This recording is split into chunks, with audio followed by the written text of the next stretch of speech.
So first, Roman Reigns and fan backlash. আমাদের প্রথম story হলো রয়্যাল রাম্বলের ফ্যান ব্যাকল্যাশ নিয়ে। 29 জন সুপারস্টারকে হারিয়ে রোমান রেইন্স এবারের ম্যানস রয়্যাল রাম্বল জিতেছেন, কিন্তু তার এই জয় ডাব্লিউডাব্লিউই ফ্যান বেসকে দুই ভাগে ভাগ করে দিয়েছে।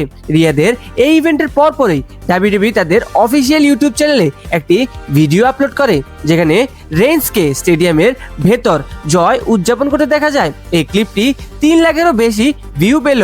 ডিসলাইক রেশিও অন্য কথা বলছে।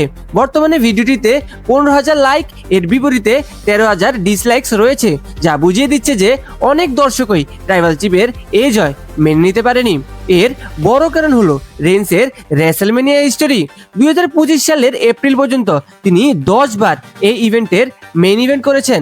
অনেক ফ্যান্স এর কাছে তার এই জয় কোনো নতুনত্ব নয়, বরং পুরনো ফর্মুলাই মনে হচ্ছে।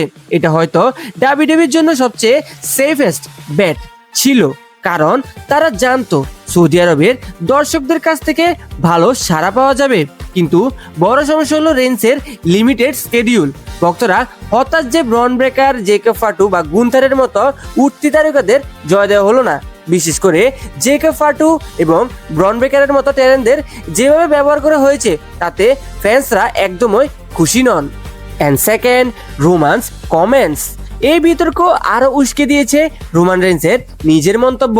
প্যাট ম্যাককাফি শোতে তিনি বলেন তার অনুপস্থিতি অন্যদের জন্য সুযোগ তৈরি করে দেয়, কিন্তু তারা সেই সুযোগ কাজে লাগাতে পারছে না। তিনি নিজেকে একজন দয়ালু ট্রাইবাল চিফ হিসেবে দাবি করে বলেন, এই তরুণ ট্যালেন্টরা অভিযোগ করে যে আমরা সব টিভি টাইম দখল করে রাখি।